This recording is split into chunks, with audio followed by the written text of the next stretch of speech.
How is everybody doing today? And today's video is going to be slightly different. We are going to be reacting to the Why No One Plays Yanqing, which I'm very excited to look at. Not only because for sure Vars is by far one of the best channels when it comes to these type of videos. He has so many versions of this for so many different games.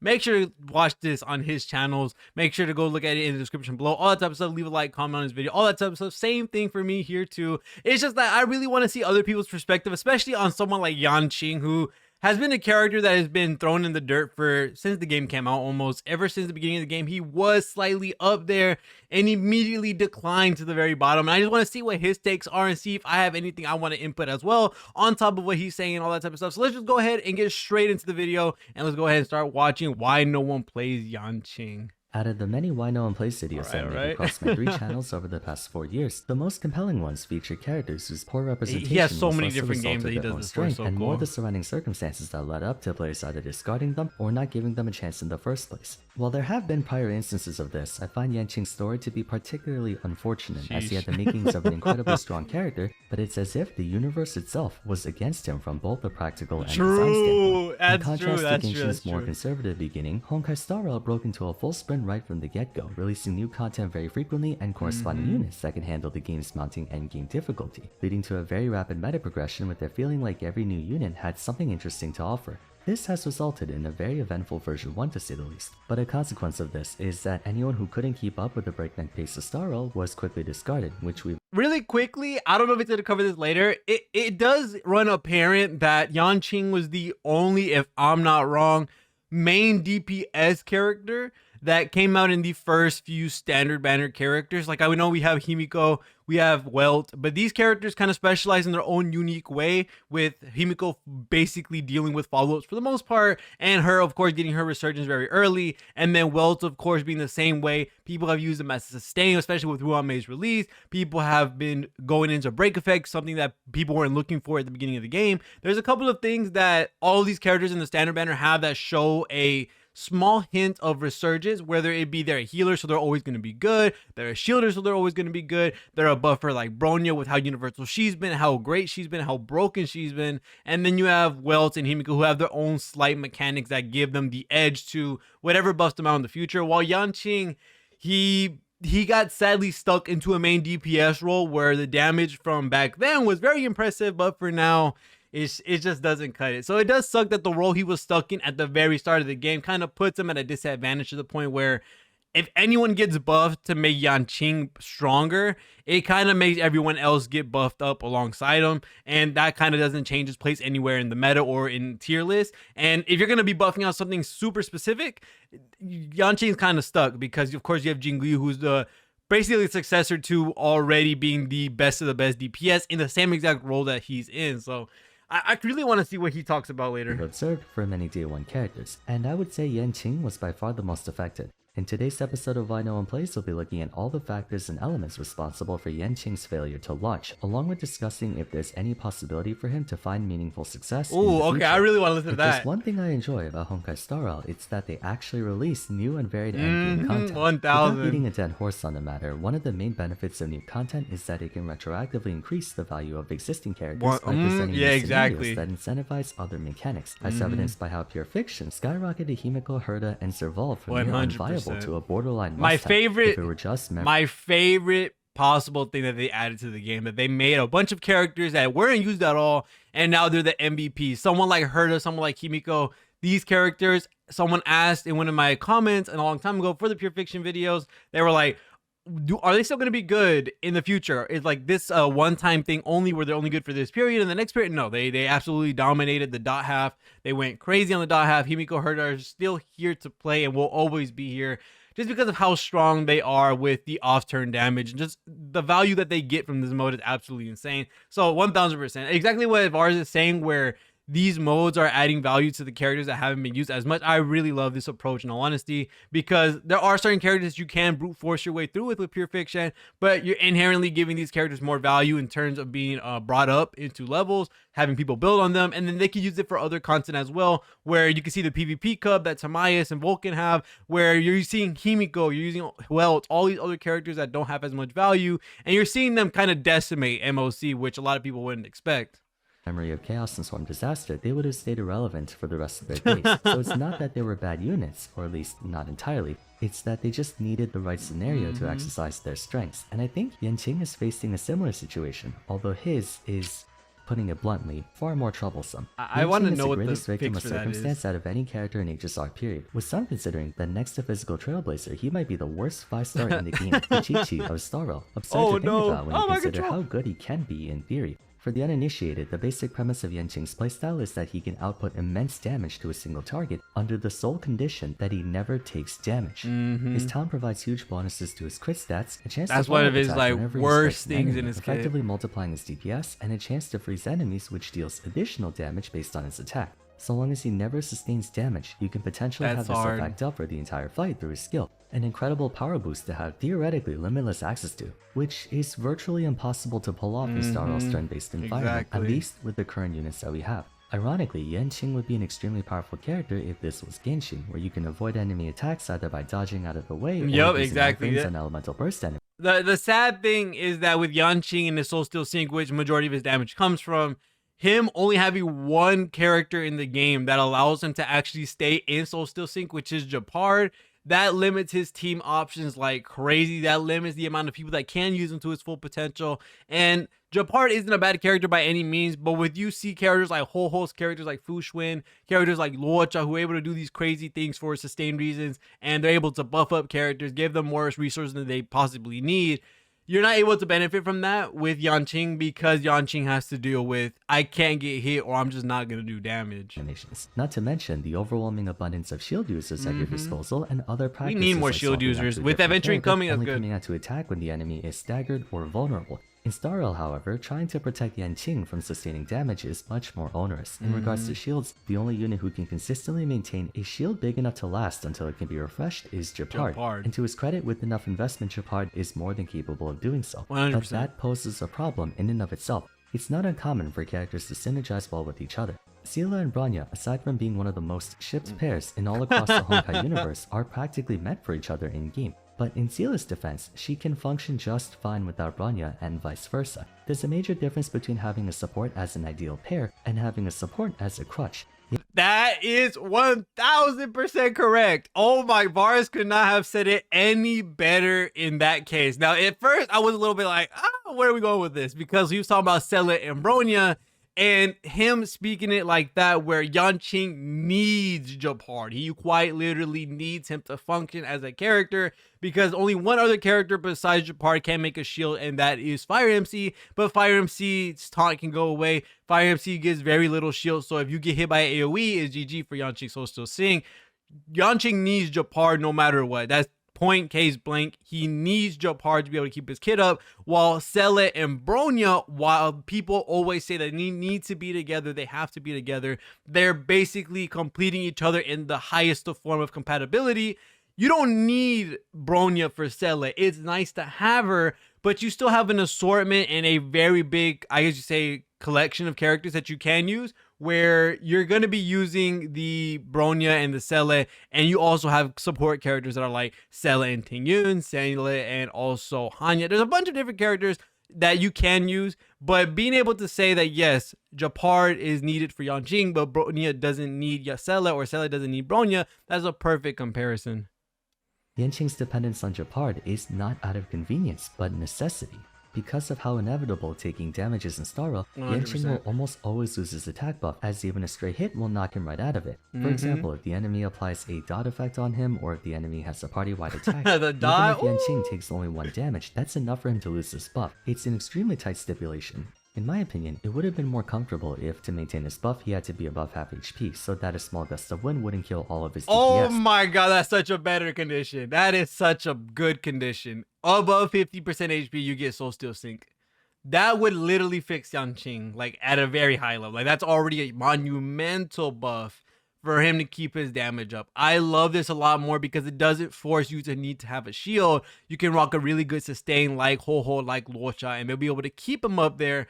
I love this change a lot already. Vars is cooking Ho-Ho right isn't like known crazy. for retroactively buffing characters, so he can't sit and wait for something like that to happen. That's the first and foremost problem with Yanqing. He's crucially dependent on shields, and only shields, to be able to function. 1000. For all intents and purposes, you have to treat him like he has only 1 HP. This automatically renders most of the True. game's best defensive supports incompatible with him. Healers like Locha and REHOO might be able to Exactly, keep him alive exactly and what I healthy, but said. they can't do anything to prevent him from losing his passive. Same goes for Fu Xuan, who can only redirect a portion of all damage taken, meaning Yanqing still takes damage. So while she's easily the best tank in the game, the fact that she doesn't outright stop her team from getting hurt is what 1000. makes her incompatible with them. This leaves you with only Japard as an optimal defensive I support hate for it. him. The other alternative for shields is March, and she doesn't Bro, have adequate numbers to I punish forgot her about. yet. I'm not gonna lie to you. I forgot about March. I forgot about March, but I'm pretty sure he's about to say it, which I'm gonna let it play.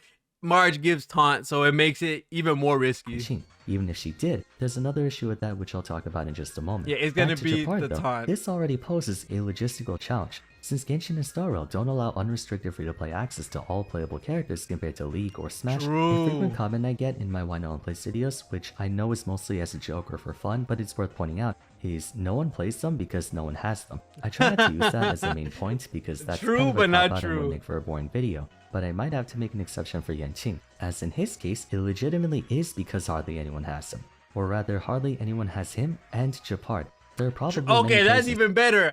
1000%. You have to have both of these standard characters, which already is hard enough because they only come from the standard banners. Now you can go out and get one, which that changes with Aventurine, which is going to be really cool because he will be the first character we have where we can apply shields for Yanqing. So that's going to be different very soon when Aventurine does come out, which is going to take a very long time. But Japard and Yanqing, yes, you quite literally need to have both standard characters to be able to make them function. That's already hard enough as is, because I know no one is going to go out and shell out the 300 pity for Japard or Yanqing or either or switching. You know, that's the yes, 1000%. Star Rail who do have Yanqing, I didn't even think about likely that. accidentally they're losing a 50-50, or if for some reason you burn your unit selector on him, but the number of people with both him and Japard is measurably low. Yeah, it See, is in light true. of the 300 pulse unit selector, the lack of an event banner for standard units is not a problem in Star Rail.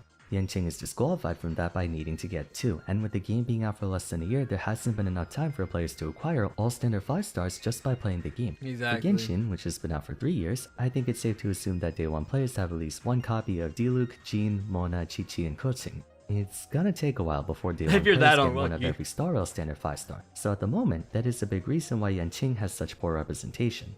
But let's cut him some slack and try to use him without Japard. While it's very easy for Yanqing to lose his talent I don't buff in think- I don't combat, know it's about somewhat that. compensated by having an easy way to reactivate it, as mentioned before with his skill. But that's where we arrive at the second problem with him. Next to Lunai Danheng and Qingce, Yanqing is one of the most SP demanding SP carries in the demanding, game. yo. His I skill was just about to say, because he said, let's try Japard. Let's try him without Japard. I've tested Yanqing myself, and he does put out really good numbers. Not to comparatively speaking to someone like Jing Liu, someone like Don Hung, but he does put out good numbers, and he could be a really nice sub DPS with Rame. It's just that when you lose that Soul Steel Sync, which is very easy, you see a major drop off that not any other character really has, with that Yanqing has in equivalent to losing Soul Steel Sync. So I've used them. He's all right. It's just that losing a Soul Steel Sync just turns him absolutely the upside down. It's is the terrible. only way to activate his talent, and it only lasts to the turn in which he activates it and the following, requiring you to use his skill every other turn at minimum to make the most of his DPS. Hunt characters in particular can be especially SP hungry, but at least to the likes of Scylla and Topaz, there are turns where they can use their normal basic attack and still do good damage, as they can usually access their buff through other That means. 97K Scylla can apply skill, resurgence sheesh, just by I saw taking that. down an enemy. Topaz can use basics to advance Nabi forward, and only use his skill to redirect him. Yanqing, however, is forced to use his skill virtually every time. This is why March is not viable with Yanqing, as you'd be burning the candle on both ends. Oh using the yeah, I skills noticed combined. that too. You might Oh say shoot, then I what is the forgot. point of having to bring along a shield user if he has to refresh his buff anyway? That's due to his ultimate, a 60% crit boost followed by a massive burst of damage. He did forget to mention the Marge gives taunt, so that would have equally messed up Yanqing if the shield wasn't as beefy. But that does make a really good case that the skill point consumption on that team is going to be by far the craziest thing in the world. To a single enemy. He also gets 50% bonus crit damage for the next turn if the buff is active. With ultimates being quick play spells, it's imperative that Yanqing has his passive at all times, since you might use his burst on the opponent's turn. It would suck for you to use his skill, get buffed, then take damage right as your ultimate comes up, forcing you to wait Oh until man, his that's turn happened comes so back many up and use times. his skill again, which is energy and SP you're wasting. Speaking of his ultimate, that's another downside to the whole condition of never getting hit. In Star Rail, you charge your ultimate by dealing and taking damage. Since optimal play on Yanqing necessitates never getting hit, you can only You charge your lose some ultimate through energy. attacks and supports like Tingyun.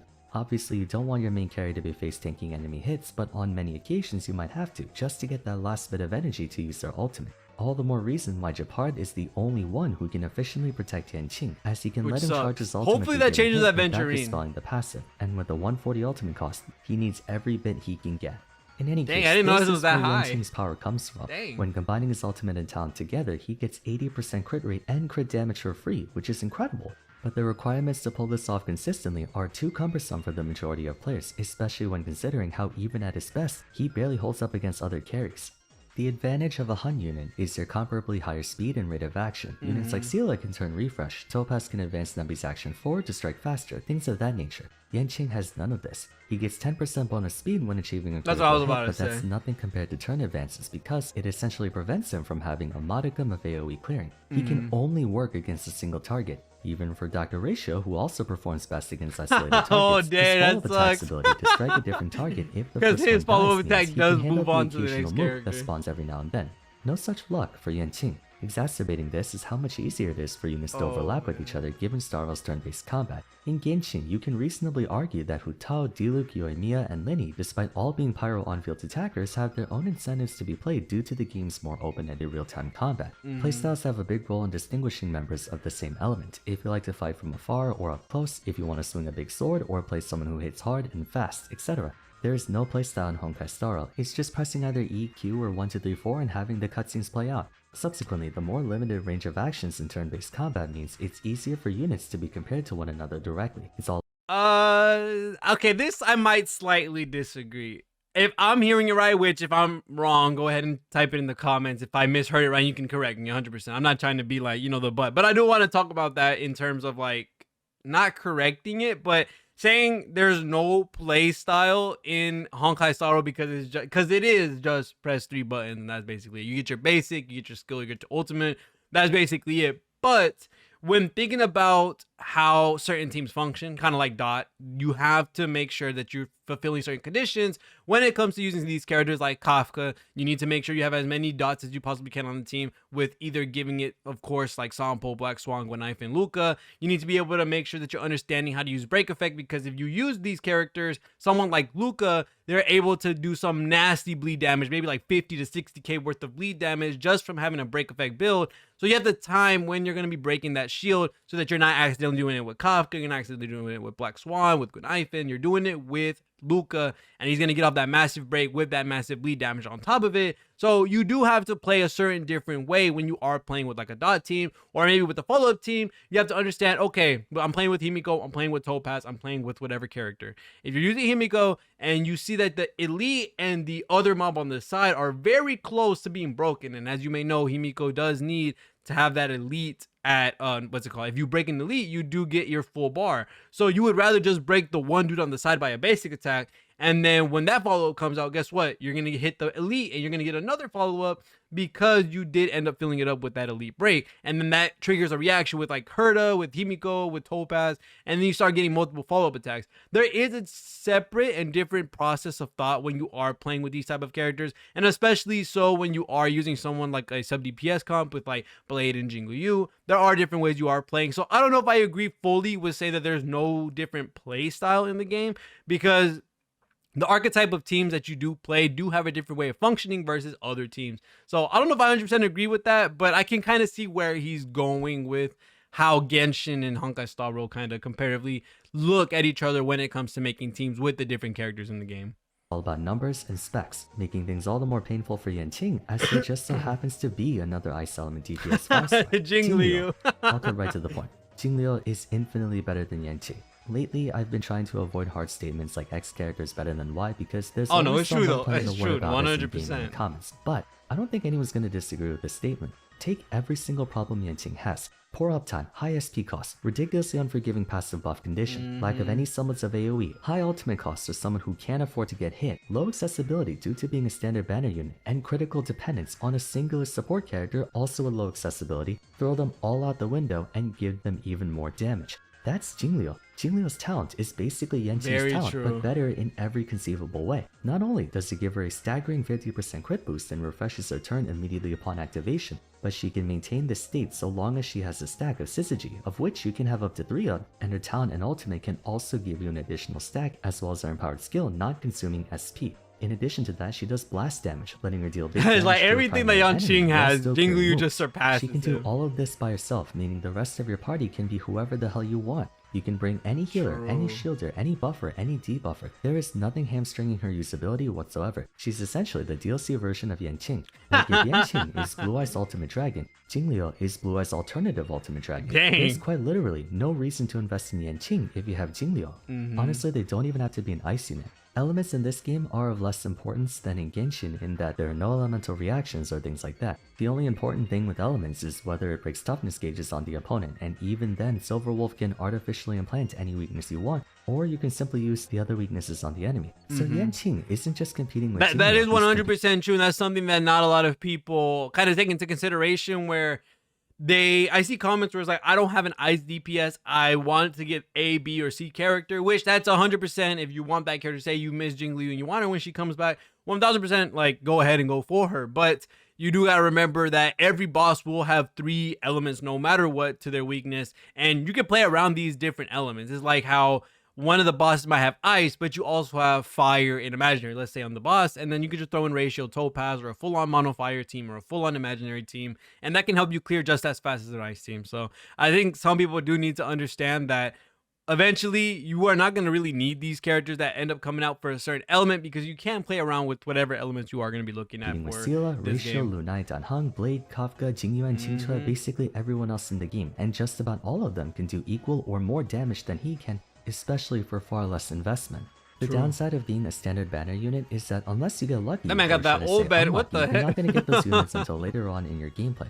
Let's say you're a day 1 player and you pull Sela and Blade, 2 respectable DPS units. You gear them up and use them throughout your playthrough, and then a few months later you get Yanqing. If Yanqing is your first DPS unit, there might have been a reason for you to want to use him, specifically since all those free stats make him godly in the early game. But if 1000%, yes. Yanqing early Honkai Star Rail, like around the release period or release month, he was a god tier character because he gave himself 100% crit basically with what he does in his passive, and you are able to nuke down whatever you were looking at. He was by far one of the best characters for sure when the game first came out. Of course, Sela was also there, so they were sharing the spot with being absolute nukers, absolutely crazy characters, because at early game you're not able to grind relics at all almost. So Yanqing being able to have that explosive power right out the gate, while someone like Sela, although she was super strong for what her passive was, you weren't able to grind out relics to make her absolutely busted, day 1. While Yanqing, instant crit, instant everything, you just stacked on crit damage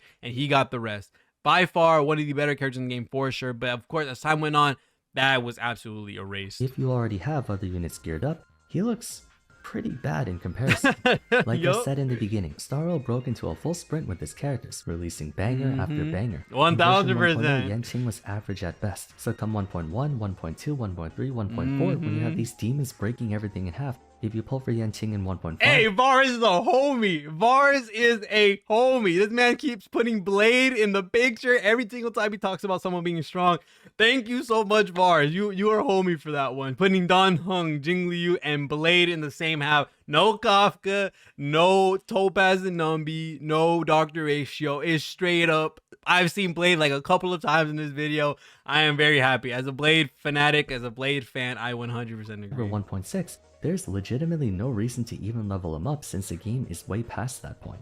Where I'm getting at is that Yanqing never had a chance to make a good impression. In contrast, a version 1 character like Diluc had a special place in people's hearts given he was I still use them. I do play Genshin. I still use Diluc. Diluc is such a great character. pretty strong for a fairly long time, throughout most of version 1 and even for a while after Hu Tao came out. So while he eventually got power crept to come version 2 onwards, He's still players usable. made good use of him during the first year of Genshin. But Yanqing was made obsolete practically on release. Like Diluc still has play in Genshin slightly. When you're going against shields of ice, although you can melt it with anything, you can melt it even faster with the Claymore with Like in Pyro. version 1.0, he was power crept already because we had Sealer Dang. as the first featured 5-star banner, and despite being different elements, she was by all accounts a league ahead of him. And every hypercarry unit that came after, Jingliu, REHOO, and Lunai Danheng, were all measured Blade, against yes Sealer. sir. Yanqing was just dealt a really bad hand. It's a shame too, because he's one of the more interesting side characters in Star Rail, being the protege of Jing Yuan and his brief encounter with Jingliu. And lest you forget, everyone gushes about him in the story about how talented he is, once in a generation, a born genius and all that.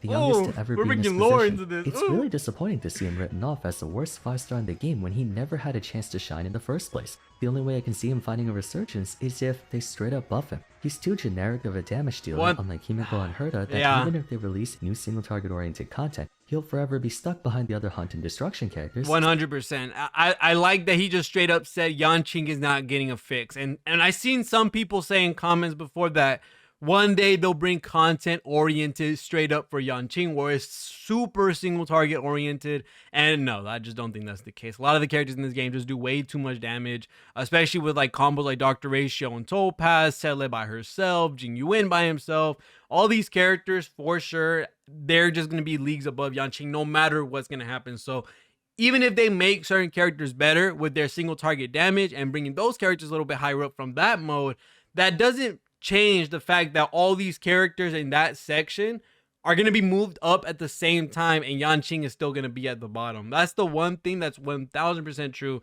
He's just not going to get better unless we get a straight up like rework of the character. Since any support that can help him can also help them. Exactly, 100%. A new shield unit that can also buff and do other things more than Japart. What's to stop that same shield unit from being used for Jingliu or Sealer rather than 100. Yanqing? There isn't anything in this moveset that sets him apart from other characters enough to where certain supports will benefit him more than his competition. So what do you guys think? Do you think I'm being too harsh with him, or do you agree with my points? Vars, this was such a great video. Let me Feel finish free it to out share real it in the quick. comments. That's going to be it for today, so if you enjoyed the video, I'd appreciate it if you like to like and subscribe. Don't forget to follow me on Twitter at VarsVarum, join my Discord server, and check out my other Honkai Star Rail Buy Now Play videos if you haven't yet. But till next time, thanks so much for watching, and I look forward to seeing you again soon. Take care. Vars, this was such a great video. 1000%. I 100% agree. You were not super harsh on Yanqing. You were not super critical on his performance. Yanqing just overall just doesn't perform to the degree that all these other characters perform. And even if you put him in his best situation versus other characters, low investment situations, Yanqing is just not going to make it. He has only single target damage that can't move out of its own turn. He has a conditional follow-up attack where you have to have slightly investment in some effect hit rate to be able to make them freeze. There's a lot of stuff that go against Yanqing, and the fact that he has very limited characters he can work just because of his slow still sync alone, with him only being able to work with Japart and possibly Aventurine when he comes out. That's a lot of stipulations already to the point where most people are not going to want to run him. We have been playing around with them, and it's something that EO's been looking into and something that I've been playing around with, where we're trying to make Yanqing a sub DPS, and right now there just isn't the resources for him to be able to work as that, even though he's supposed to be a main DPS, just because, again, like, there's so very limited characters that you can use with this guy, and for the fact that you do need Japart until Aventurine comes out, that's just a big no, and a big like downside to having to want to run Yanqing. Maybe one day he'll get a character that allows him to be a sub DPS, and then he can work that way. That way he's able to share the spotlight with some other character, maybe Yanqing and Jingliu. That way Jingliu's doing AoE, Yanqing does that single target damage, and we see a bunch of stuff happen. But right now, even someone like Misha at the current moment, just overall just skyrocketing how much damage he's doing. Make sure to go watch out those videos if you haven't got the chance. He does some amazing damage and with as the sub DPS and hyper carry, which is really cool. So other than that, that's going to be it for this video. Thank you so much, Vars, for this really cool, really nice video about Yanqing. I 100% agree with a lot of these takes, and of course that one thing with there being no different playstyles, that might be a little bit, that's the only thing I might have disagreed with. But other than that, perfect video, really good video. I love these videos so much. So make sure to go give a sub to Vars, give a sub to me, all that type of stuff. Leave a like on that video and this video. See y'all in the next one, and peace.